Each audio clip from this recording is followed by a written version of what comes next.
a South Asian Canadian channel.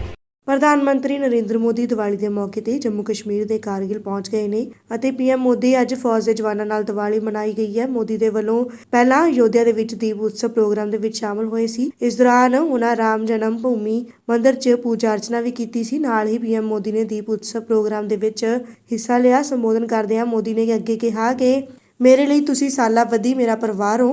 ਮੇਰੀ ਦੀਪਾਵਲੀ ਦੀ ਮਿਠਾਸ ਤੁਹਾਡੇ ਵਿੱਚ ਚੜ੍ਹਦੀ ਹੈ। ਮੇਰੀ ਦੀਵਾਲੀ ਦੀ ਰੋਸ਼ਨੀ ਤੁਹਾਡੇ ਵਿੱਚ ਹੈ ਤੇ ਅਗਲੀ ਦੀਵਾਲੀ ਤੱਕ ਮੇਰੀ ਸਥਿਤੀ ਨੂੰ ਵਧਾਉਂਦੀ ਹੈ। ਪ੍ਰਧਾਨ ਮੰਤਰੀ ਨਰਿੰਦਰ ਮੋਦੀ ਨੇ ਫੌਜ ਨੂੰ ਸੰਬੋਧਨ ਕਰਦਿਆਂ ਕਿਹਾ ਕਿ ਪਾਕਿਸਤਾਨ ਨਾਲ ਇੱਕ ਵੀ ਜੰਗ ਨਹੀਂ ਹੋਈ ਜਿੱਥੇ ਕਾਰਗਿਲ ਨੇ ਜਿੱਤ ਦਾ ਝੰਡਾ ਨਾ ਲਹਿਰਾਇਆ ਹੋਵੇ।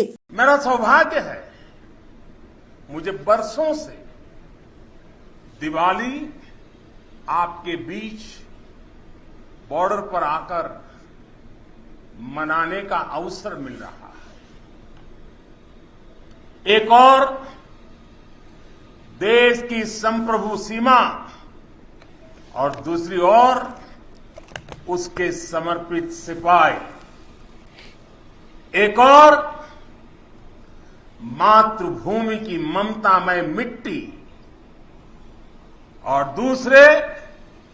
दूसरी ओर उसे चंदन मनाकर माथे पर लगाने वाले आप सब मेरे वीर जवान साथी, जांबाज नौजवान, इससे बेहतर दिवाली मुझे और कहां नसीब हो सकती है।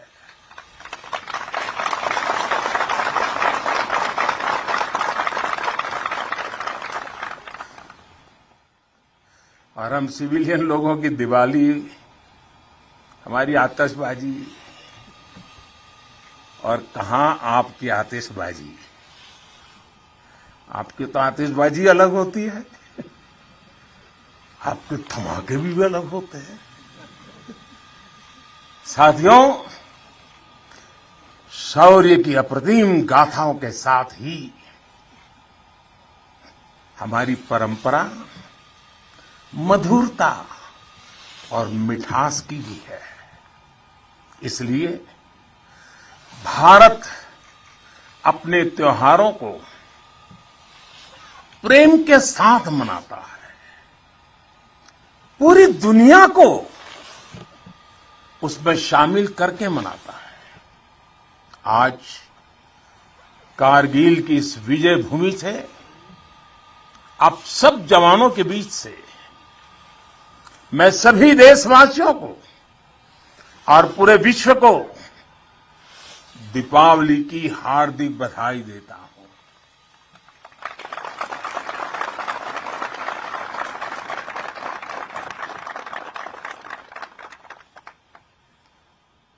पाकिस्तान के साथ एक भी लड़ाई ऐसी नहीं हुई है जहां कारगिल ने विजय ध्वज न फहराया हो।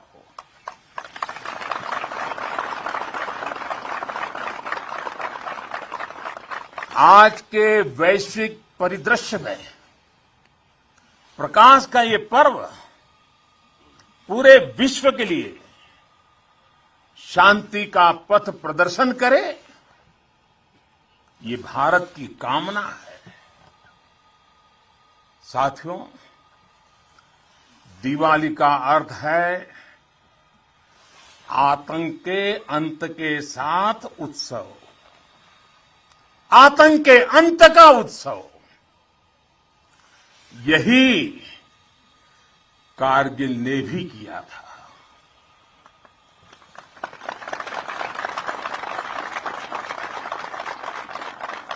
कारगिल में हमारी सेना ने आतंक के फन को कुचला था और देश में जीत की ऐसी दिवाली मनी थी, ऐसी दिवाली मनी थी कि लोग आज भी याद करते हैं। मेरा ये सौभाग्य रहा, मैं उस जीत का भी साक्षी बना था और मैंने उस युद्ध को भी करीब से देखा था।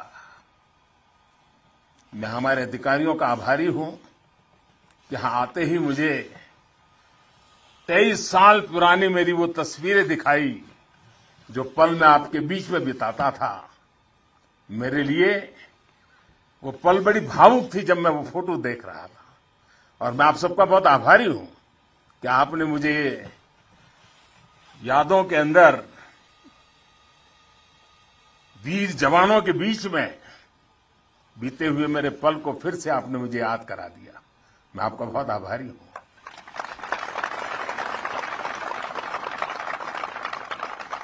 जब हमारे जवान कारगिल युद्ध में दुश्मन को मुंह तोड़ जवाब दे रहे थे, तब मुझे उनके बीच आने का सौभाग्य मिला था।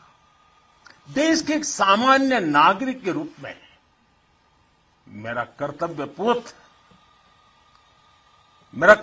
पथ मुझे रणभूमि तक ले आया था। देश ने अपने सैनिकों की सेवा के लिए जो भी छोटी मोटी राहत सामग्री भेजी थी, हम उसे लेकर यहां पहुंचे थे। हम तो सिर्फ उससे पुण्य कमा रहे थे, क्योंकि देवभक्ति तो करते हैं, वो पल देशभक्ति जो रंग से रंगे हुए आपका पूजन का मेरे लिए वो पल था। उस समय की कितनी ही यादें हैं जो मैं कभी भूल नहीं सकता। ऐसा लगता था चारों दिशाओं में विजय का जयघोष है, जयघोष है, जयघोष है। हर मन का आह्वान था, मन समर्पित, तन समर्पित और यह जीवन समर्पित। चाहता हूं देश की धरती, चाहता हूं देश की धरती, तुझे कुछ और भी दूं, तुझे कुछ और भी दूं।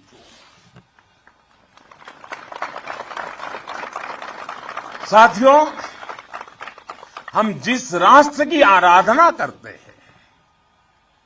हमारा वो भारत केवल एक भौगोलिक भूखंड मात्र नहीं है। हमारा भारत एक जीवंत विभूति है, एक चिरंतर चेतना है, एक अमर अस्तित्व है। जब हम भारत कहते हैं तो सामने शाश्वत संस्कृति का चित्र उभर आता है। जब हम भारत कहते हैं तो सामने वीरता की विरासत उठ खड़ी होती है। जब हम भारत कहते हैं तो सामने पराक्रम की परिपाटी प्रखर हो उठती है। ये एक ऐसी अजस्त्र धारा है जो एक और गगनचुंबी हिमालय से प्रस्फुटित होती है, तो दूसरी ओर हिंद महासागर में समाहित होती है। अतीत में असीम लपटें उठी, विश्व की कितनी ही लहलहाती सभ्यताएं रेगिस्तान सी वीरान हो गई, लेकिन भारत के अस्तित्व की ये सांस्कृतिक धारा आज भी अविरल है, अमर है। और मेरे जवानों, एक राष्ट्र कब अमर होता है? राष्ट्र तब अमर होता है जब उसकी संतानों को, उसके वीर बेटे बेटियों को अपने सामर्थ्य पर, अपने संसाधनों पर परम विश्वास होता है। A South Asian Canadian channel.